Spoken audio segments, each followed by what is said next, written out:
So this is going to be the 11.17 patch notes rundown. I'm going to try and speedrun it this time, just because I don't want to take like super long time going over all the changes. So let's get right into the changes. So the first one is Akshan.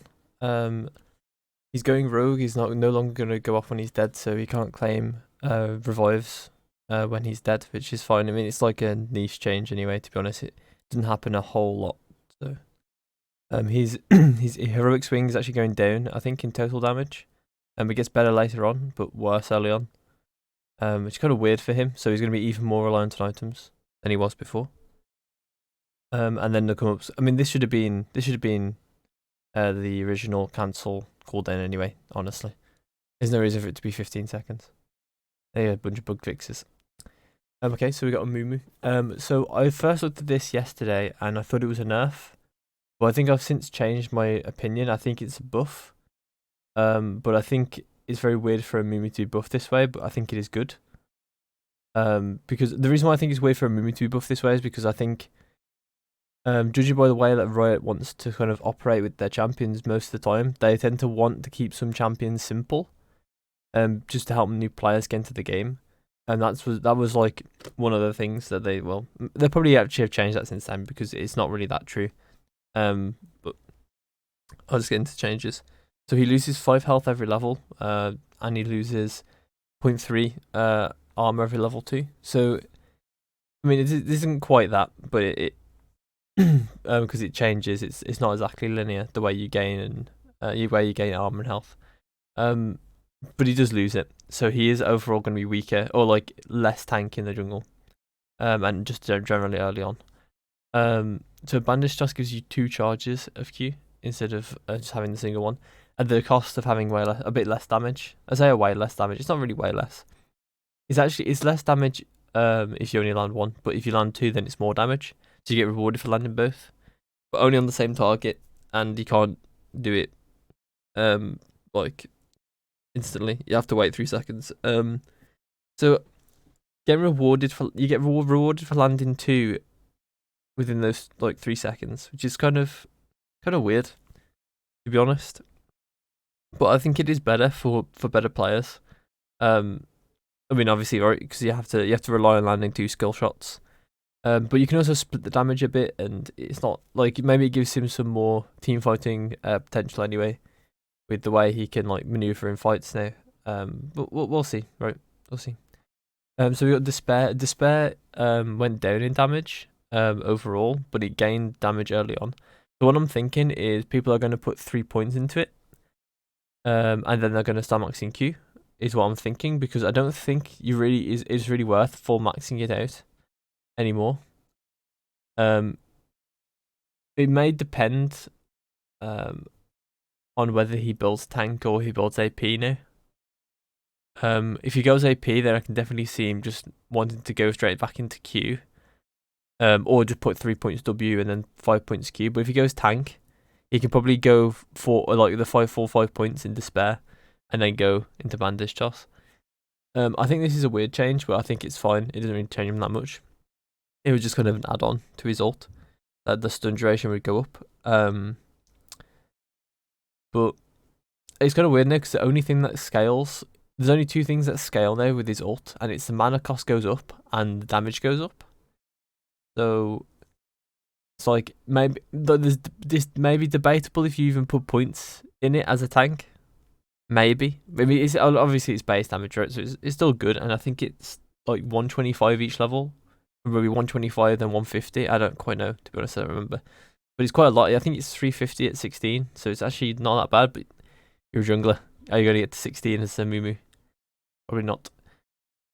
So we got Ekko next. Now, I think Ekko is one of these champs that doesn't need very much to get going in metas, so this could be enough to put him into the meta. Maybe not competitively, but definitely in solo queue. He's definitely going to find a way into the meta in solo queue. This is actually quite a big buff to jungle. He'll start killing camps a lot faster than he was. He may actually. I'm not sure if he'll get quite close. I don't think he'll get close to Diana clear or anything, but we'll see. We'll see. Evelynn. Evelynn. So the way to think about these changes, so you can think about it. Do I ever engage with this ult? No. Does this? So another way to think about it is, if I have this ult up, does it mean a kill? Like, can I go search for a kill? Is it a way for me to get a kill? And for Evelynn, yeah, it is. So, so basically, you can maybe ult another time in the first 50 minutes of the game, which is pretty good for solo queue. But not all the time, obviously. It's like cooldown is one of those things that it's just so based on situation a lot of the time. Otherwise, it's based on like it's either based on situation or the ult itself can be used to engage or used as a way to like think I can get a kill with this. So you end up doing it on cooldown. But last caress, even though you know you can go get kills with it, is not exactly a way to get the kill, if that makes sense. It's not like a Maltahar or an Annie ult, right? It's not like you're guaranteed to get the kill with it. It's like if I can get into a position to get a kill, this would just help me get one. You don't lock people down with it. It's not a pick tool really. But Evelynn herself kind of plays that way. So maybe it does quite a bit, but who knows? I mean, it levels out at 16 anyway. So it's just helping her at level 6 to level 10. I mean, well, at level 11 as well, you get 10 seconds. Obviously that gets worse with ability haste. Or I say worse, like the benefit gets worse at level 11 with ability haste. I mean, from the other one, from 140 to 120. I'm not sure how coherent that was. But essentially Evelynn's buffed in solo queue. It doesn't mean anything for competitive really.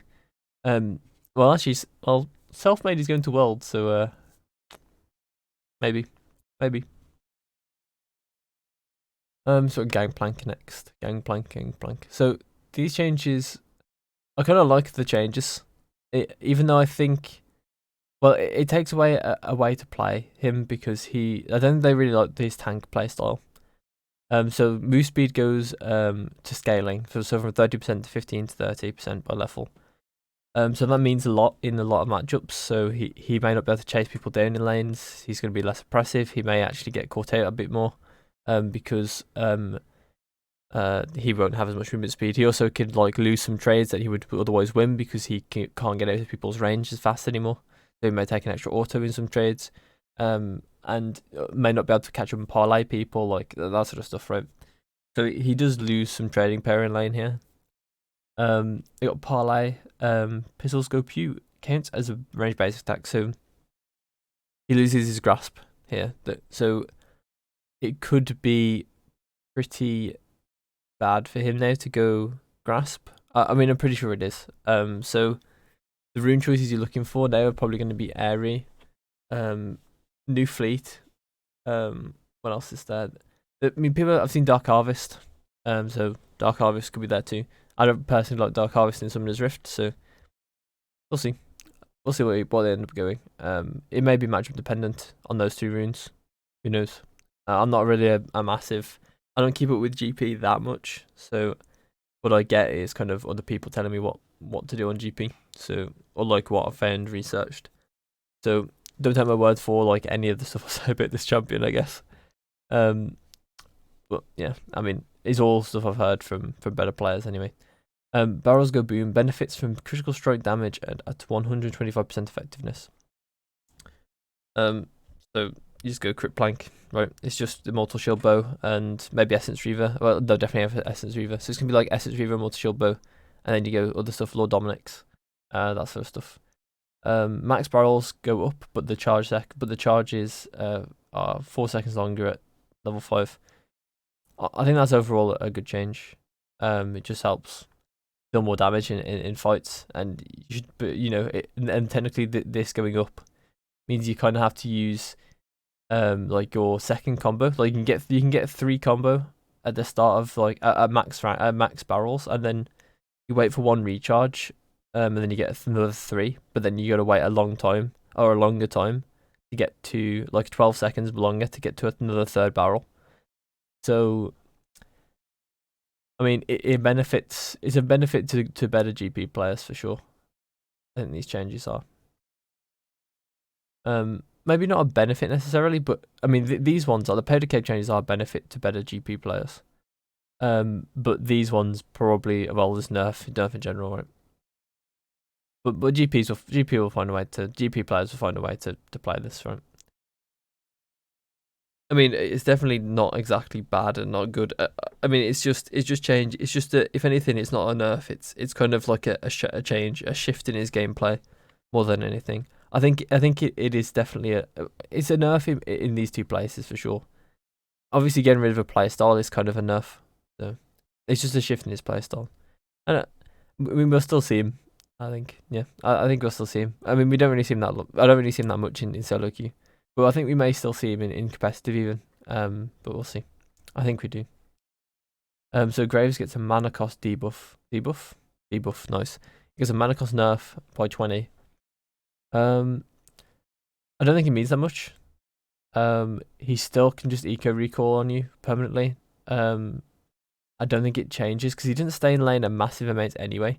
He's going to just be shoving the wave on you, and then I guess it just stops him from like maybe getting an extra Q in lane when he's under your turret, or like when you're like under your turret and he's queuing you against the turret.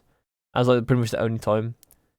But otherwise he can just keep on eco recalling. I don't think he gets a mana item for this. I don't think he goes mana immune for this, but he could. I don't think so though. It seems a bit weird to go on him when you want to just go lethality. I can't really see it, but you know, who knows? It could do. Maybe a different build comes to light anyway. Honestly, I can't see it really happening, but maybe could go Frozen Heart maybe as well.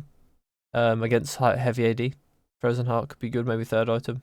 I mean, obviously at that point, 20 cost, like 20 mana cost, doesn't really matter. Like an additional 20 on Q.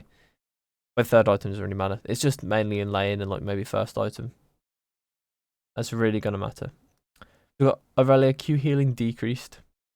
It's not enough. It's not enough. I mean, she's still gonna just delete the wave and heal to full with Vamp Scepter, so it doesn't matter, does it? Kayn. Huh? Oh, he got nerfed. Oh yeah, of course he got nerfed. Okay. I mean, it's a very weird nerf, to be honest. It's kind of weird as well that they nerfed this part of him. And of all the parts to nerf, I don't know why it's this one. I mean, there's not really any parts to nerf. I mean, it's a bit annoying to play against, for sure, but it's not that good. I mean, this removes him ever going Sword Boots. So any like previous Kayn builds or even current Kayn builds that ever go Sword Boots, you don't go them anymore. That's for sure. I don't think it's enough magic damage to warrant going Sorks. I think you always go just any other boots, honestly. Bonus armor magic resist goes down by 5 each rank. I mean, it's whatever. She's still good. Oh, she's still going to be picked anyway. She's still going to be picked, and I think she's still good. So doesn't change anything. Lissandra getting base attack damage is actually good for her. Really good for her. She actually attacks quite a lot in lane. To enemy ADCs, enemy mid laners. And she got Q cost decreased. Okay, so this is actually really good for her. I think right now she is only really getting blocked by matchups, honestly. And there are some matchups that she really wins, like LeBlanc. She really wins her matchup. There's tons of matchups that she's actually fine in. And I don't know why she hasn't been picked a lot more. Because she's honestly really good. So these changes might just push her into being played. Honestly. I think overall she's just a bit annoying. She just lacks that damage still for sure. You can't play like a normal mid laner. You definitely need damage from jungle if you're gonna play Lissandra. But I do think she's good. When she's in the right hands and she has a good team around her. By good team I mean like a team like a well built team around a well drafted team. because she's not going to deal damage. You're not going to have as much damage from mid. It's like having Galio, basically. It's like a different Galio, a different type of Galio on your team, basically. What it feels like.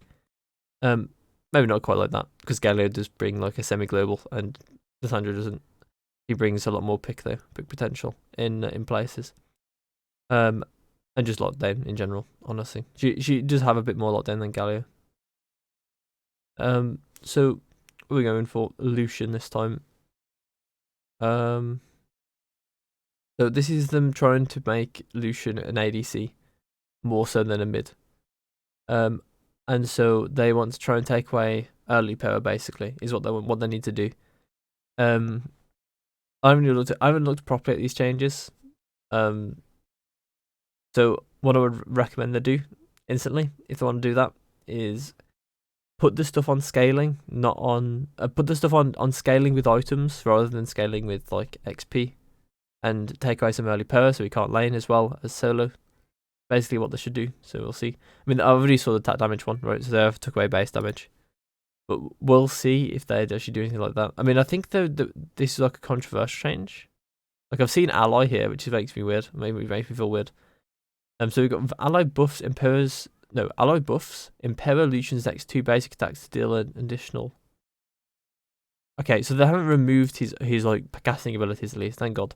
Okay, so basically he gets Light Slinger if he gets empowered. Lucian can store up to 4 vigilance basic attacks at a time. Wait, what? Wait, so he can, so it makes him way easier to play as well. Because if you can do that, then you can cast 2 abilities. You can EW, cancel W animation, and you can auto 4 times. Well, okay, that's really weird. That's really weird. Unless they're actually counted as different ones. Because it's not Light Slinger, it's a vigilance basic attacks at a time. Oh, okay, never mind. You can't do that. Never mind, you can't do that. No. So yeah, it's just Lucian. It's just the vigilance stacks. I mean, it's not that much, to be honest, because it does magic damage. So it's better early on. But it's not gonna scale very well through the game. It only is really gonna benefit from this. The fact that it's magic damage doesn't really mean anything to you. It means something if you're against like if you have a full AD team, maybe it means something because they won't have a master. This is going to do a decent amount of damage, but it's still not going to be very good. I mean, you're not going to scale, like you're not going to build any pen that can benefit this. You're not going to build magic pen. You probably won't build divine Sunderer. So, I mean, I don't think this is that good so far, but I mean, it definitely potentially moves him into bot lane. So he loses 10. Oh, he actually gains 10 mana every Arden plays. Which is more of a solo lane change. Triggers vigilance when a allied champion damages a marked target. That's not a solo lane change. So, wow, that's pretty good. So he gets another double auto. He's gonna have a lot of double autos, if he plays with a teammate. At least an enchanter. But this is actually quite weird. Actually, think about it. This is an enchanter. These are enchanter changes here, but this is probably more of a tank change, or at least more of a Braum change. To me, at least. Maybe not. Maybe it's not more of a Braum change, but it is to me. It does feel like it to me. So we got the culling next. So the number of shots have gone down per level, but it goes up with crit.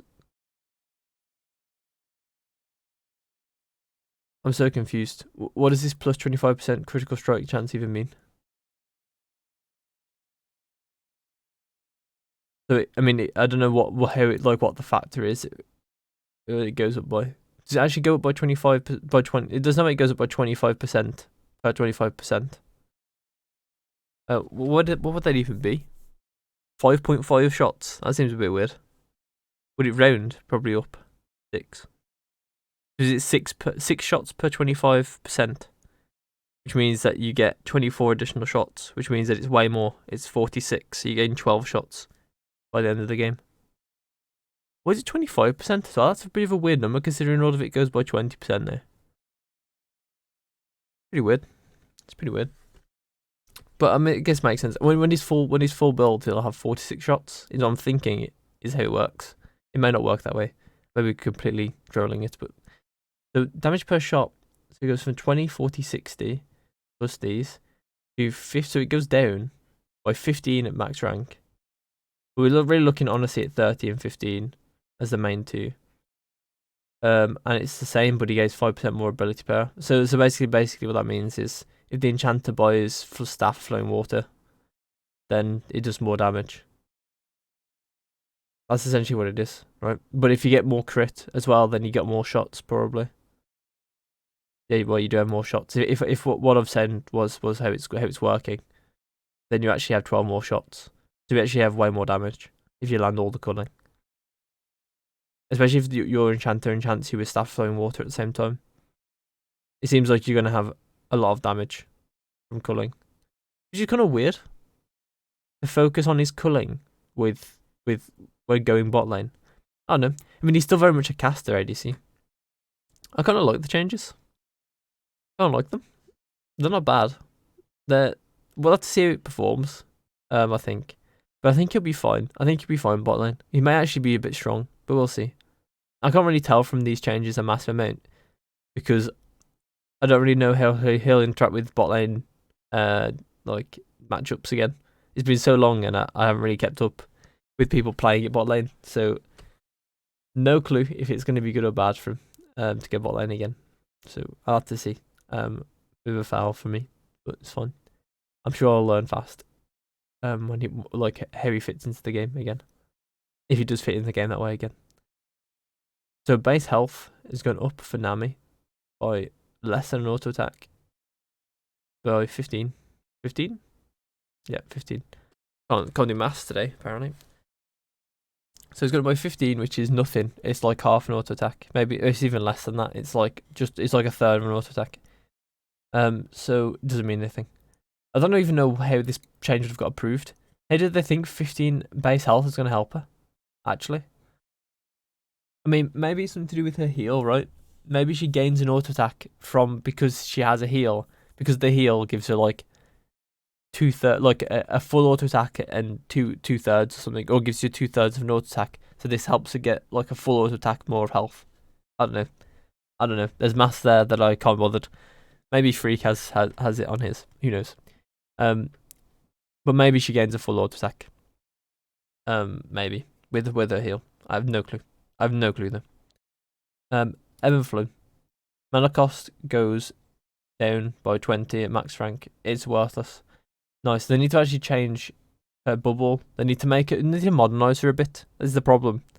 She's like too. She's got nothing going for her that other champs don't have. That's the problem. Like her niche part of her is that she's an enchanter that gives you movement speed, but like with every ability, that's kind of what her thing is, and you know that doesn't matter what the ability is. If it's damaging ability, if it's a bubble or whatever, it speeds up the people in the alloys inside the radius. That's her niche part. That is such a like that is such like a saturated ability now, because all the enchanters have speed ups anyway on their shields, or like Lulu has it on W, I think. So it's not really very good. So she needs a bit more there for sure. She's a bit underloaded. She doesn't have anything that other champs don't have, and those champs tend to have a lot more. Like like you see there reading like Viego's Q, and it probably is actually more words than Nami's kit.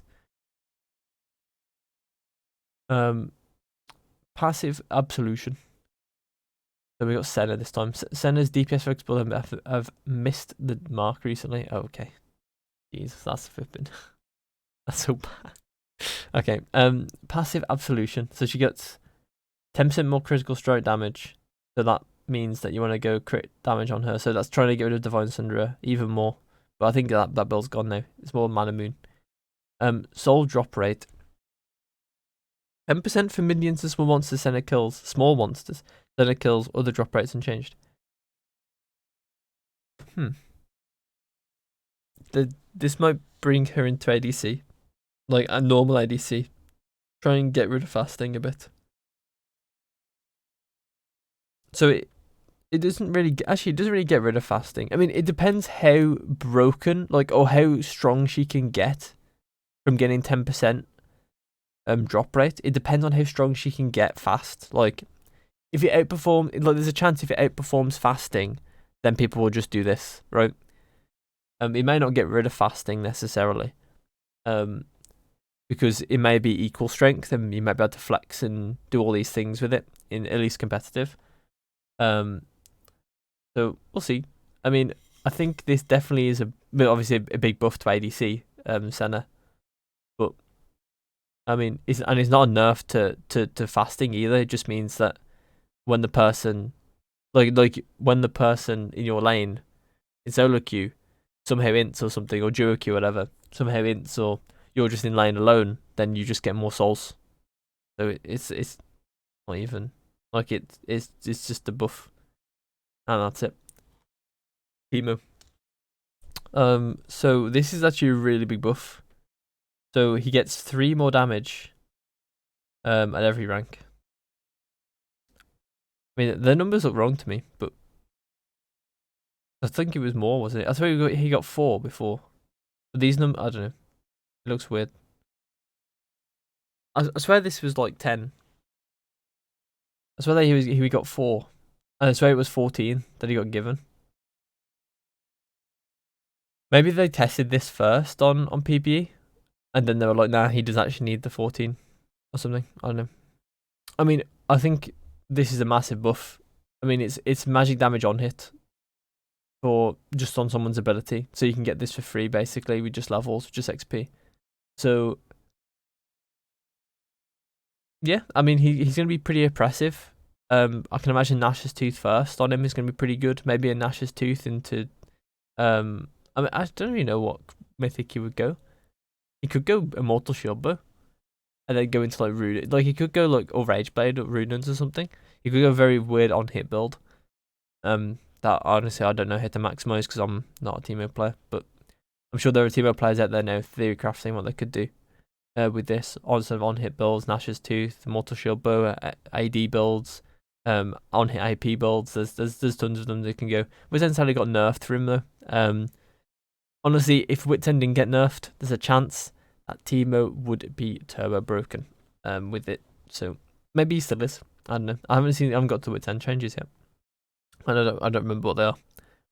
So we got Viego. Viego is actually getting buffed this patch. It looks like a nerf, but it's probably a buff. I mean, not exactly a buff, but it's like a side grade. It's like another side grade this patch. So he loses 25 attack range, which is okay. I mean, it's gonna be, you're gonna feel it, but it's not gonna be the worst. And then healing upon possession has gone down quite considerably, but it's better when you get not really better, but it gains a bit more from having bonus attack damage. So therefore, it's actually way weaker than it was early on, and he gains a lot more from attack speed. So there's a chance probably later on in the game that this actually is a buff. Maybe I don't actually know the maths of it. Maybe it's a buff later on. I don't know. It could be. Depends on how much attack speed you get, but we'll see. Blade the Rune King. Damage multiplier from crit chance. So this is the part that makes him do a lot more damage. So he does a lot more damage now when you go crit. A lot more damage. So I think overall that this is such a massive buff. That it may make the nerfs not feel bad, really that bad. So Harrow Path the radius, detection radius goes up by 50, which is okay. I mean, it doesn't really do anything. Hullbreaker slow duration goes down by 0.25 seconds. So it doesn't really do anything either. So overall, I think it's a buff. You just have to change your playstyle up now. You just go crit instead of Divine Sunderer. You're going to be overall less tanky. You're going to do less healing, but you're going to do a lot more damage. So we'll see how it goes for him. He's definitely going to be harder to play, but the good Viego players will just be able to play him better and actually gain more from him. Well, kind of, it probably gets rid of some of the chaff bad Viego players at the bottom, like me. So yeah, pretty good change, I think, honestly. But we'll see. We'll see how it pans out. Look at Xayah. So Xayah, to me, she's one of the worst champs in the game currently. She's only playable with Rakan, and even then, they're not the best duo, probably in the game right now. There's some duos with Braum, some duos with Thresh that are just better. They're just completely like beat Rakan and Xayah Rakan. So we'll see what the changes are. So she got cast time buffs based on attack speed. Not actually that bad. It's a nice quality of life buff. But I think it doesn't mean a whole lot. And I feel like if she gets real buffs, then this will feel weird. Not weird. This will feel like quite strong to play. If she gets real buffs, it's gonna be one of those changes that like it's gonna make you feel 10 times more broken when she does get broken. And then there's Featherstorm damage. I mean, that's quite a lot of damage. And 75 at level 6 is actually quite a lot. That definitely helps to roll in, especially on Xayah Rakan. So honestly, that could be enough to bring them back to a certain amount in solo queue for duo queues. Honestly, I think it could be good enough to bring it back, because your level 6 spike is going to be enough to probably snowball you. And in a solo queue game, that can mean a lot, right? But in like competitive, the champ is still pretty bad. Like there's no one's really gonna like fall for like dying level 6 to Xayah Rakan. Then we've got Zed. Zed is next. So he's overall getting, well, he's getting buffs and nerfs, which probably means that it's going to be, well, from what I can see, I mean, I've just took a glance, I can see it's probably a buff. So he gets 10% bonus attack damage on Shuriken, but you have to bear in mind that he's going to have 2 or 3, so it's about 30% more bonus. It doesn't actually quite work like that, but it's about 30% bonus attack damage. Actually, it does work like that. Shadow Slash ratio, so it's gone down by 15%, but you tend to only land 1 or 2 over the course of the fight, but Zed can probably land like, well, he lands 3 if he one-shots you, or 2 if he one-shots you, probably. But over a course of a fight, or over the course of a laning phase, he's going to land a lot more Razor Shurikens than his Shadow Slashes. So overall, this does actually make his laning better, these 2 changes. Because he's going to actually be more oppressive with his Qs, he can land more damage on you from afar, he can just be better in lane. And on top of that, he does more damage over a course of a fight with Shurikens anyway. He's going to land more Shurikens anyway than Shadow Slashes. So overall, definitely a buff right now. Because all it takes for him to mitigate this nerf is probably going to land like, is landing like 1 or 2 more Razor Shurikens than Shadow Slashes, so, or just 1 more Razor Shuriken than Shadow Slash, so. And obviously that's going to happen a lot more because you tend to hit more Razor Shurikens on people with the multiple shadows. So we've got Death Mark. It's not even a change. It's 20 seconds. He's still going to be able to ult you every minute, so it doesn't matter. He's going to have CDR. He builds CDR, so changes like this just mean like 15 seconds, and he's still going to ult you every minute, so it doesn't matter. So he's going to sit on side lane and just be annoying. Or he can sit in team fights and one-shot your ADC every fight anyway, so it doesn't matter. Doesn't matter. Divine Sunderer getting 5 attack damage taken off, I mean, it's fine. It's not exactly a massive nerf, but I mean, it doesn't need it, to be honest. I think Divine Sunderer is only good on melees now. I think on range, it's definitely overstayed.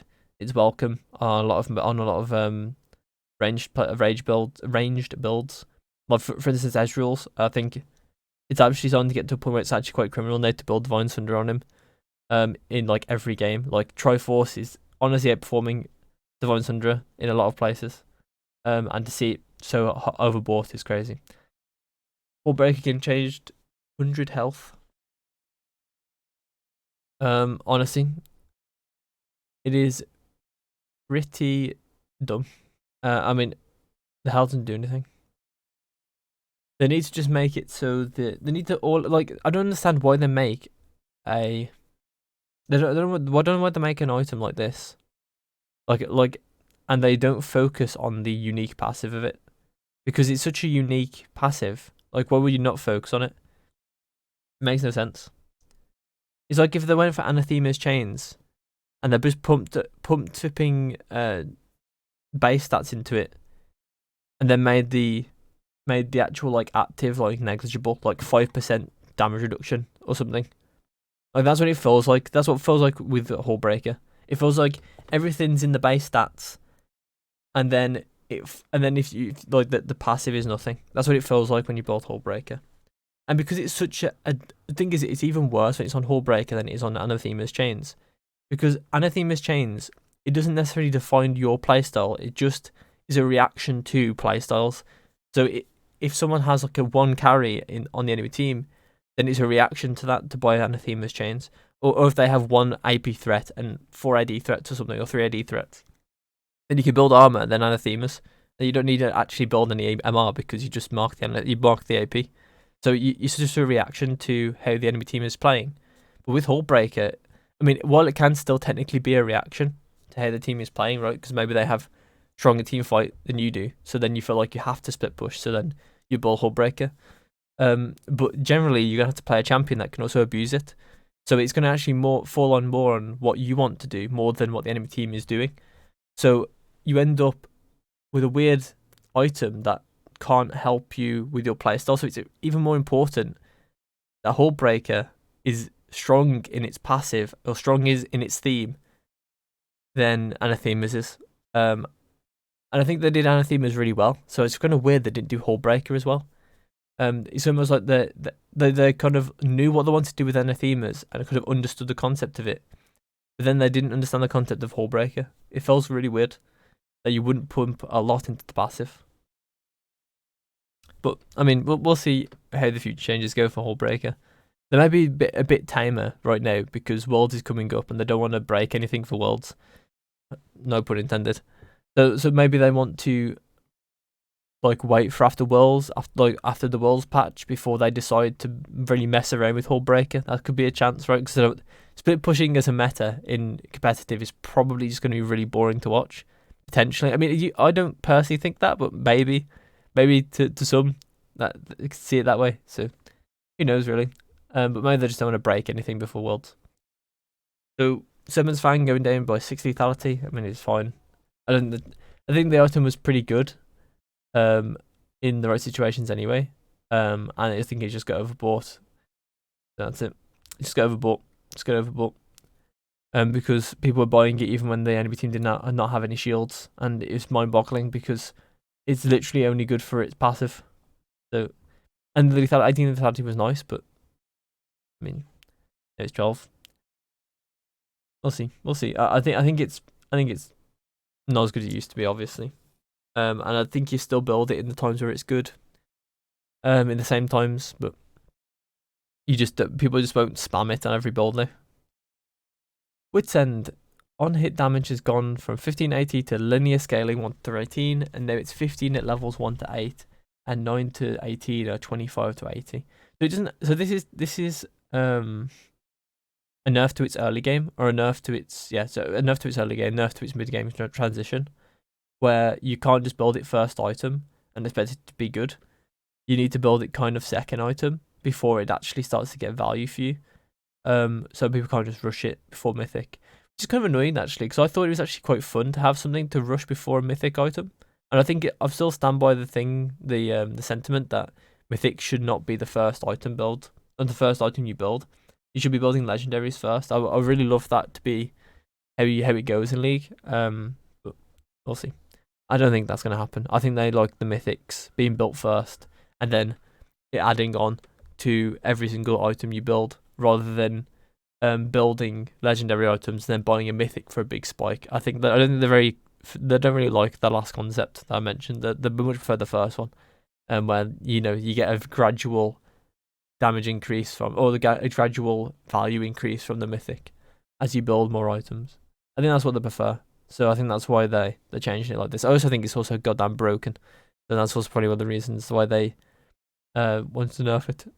Which is fine. I think it did definitely need a nerf. I just wish the concept would stay true. With building Mythics last or Mythics later on in the build. So we got Youmuu's. So this item is like invisible. I never see anyone build it aside from Talon players. So it goes in by 100 gold. Build path goes from. Okay, this is a better build path at least. Okay, it's a real item. Finally, it may not be amazing. I think it's actually good. So the ability haste is definitely better than the 5 AD on most champions. The build path itself is 10 times better than it was, and it's cheaper. Yeah, I think this is good. I think this is good for Youmuu. I mean, I think it's good. It'll be fine. I think a lot more champions are going to try building this, and I think it's going to be fine. I think junglers. I think Kha'Zix is back to using this because the ability haste is back. So yeah, I think Kha'Zix is going to build it. There's probably tons of other champions that want to build this now. Maybe Zed. There's going to be tons. There's going to be absolutely tons that want to build it now because the ability haste is back on it. And the build path is in complete garbage because pickaxe is so bad to buy. It feels so bad to buy just by itself sometimes. But Caulfield's and Serrated Dirk, they're both long swords. Like you can buy the long swords first, and then you get CDR early, and then you get also the lethality early. So you have both, and then you can just complete the item for 700. It's so good. It's so good for like assassins. Okay, so this is the fleet changes. So it goes from 3 to 60 healing based on level, plus 30 bonus AD and bonus 20% bonus AP. So now it's 10 to 100, which is a lot better. A lot better. And based on no bonus AD, 40% of it, so it's 10% up, and 30% AP. So this is definitely a buff to Kassadin. It may be a buff to the new to how GP is gonna play now. It's a buff to there's another champion. Set mid. A buff to. Maybe some other champions too that take fleet. Maybe some Silas matchups. Maybe. I'm not sure if Silas is still take fleet footwork in certain matchups, but maybe he does now. Actually, who knows? Maybe these changes are enough for him. So hurling versus minions. I mean, usually you would actually take. So usually actually the way melees would play mid, they would actually heal off minions with fleet footwork. So maybe because of this part they don't. So 100% melee is now gone. So it's 20% melee and 10% for ranged. So maybe it's not really still a melee rune for mid. Maybe it's actually changed. I'm pretty sure it doesn't actually. It won't actually help them now. Pretty sure that it's actually maybe a nerf to the melee mids that take it. Maybe aside from casting, because casting use it in trades quite frequently. I mean, so does Silas. It's probably just a nerf to Set. Because Set can't really get onto people the way that Silas and casting can. So maybe, I mean, but then again, if you're playing Silas, you might as well just take Conquer if you can get onto people, right? Because you only take fleet footwork for sustain, in lane, attacking minions. Yeah, I mean, I think it's just a buff to casting and maybe to GP. Some ADCs maybe, but I don't think so. Maybe Jingo's this again. Does Jingo this again? Maybe. Wait, does Jin still might go this anyway? I don't know. I haven't really seen Jin's. I've seen a bit of Jin, but I don't remember if they took fleet footwork. I swear they took Comet or something. I don't know. Or Dark Harvest, ones I've seen. We got Void Clash. No, fine. I think all of it's done now, right? Yep, it's all done. Wow. Okay, these are pretty cool skins. Wait, isn't the Mafia Grave? No, I mean Crime City Graves or whatever it's called. On here, or does he get his splash changed? Okay, maybe not. Okay, yes, that's the end of the video. So, yeah. Like it, dislike it, do whatever you want. Give me some feedback in the comments if you have the time and want to. So yeah. I'll be hopefully back doing another one in 2 weeks. So I'll see you then. Goodbye.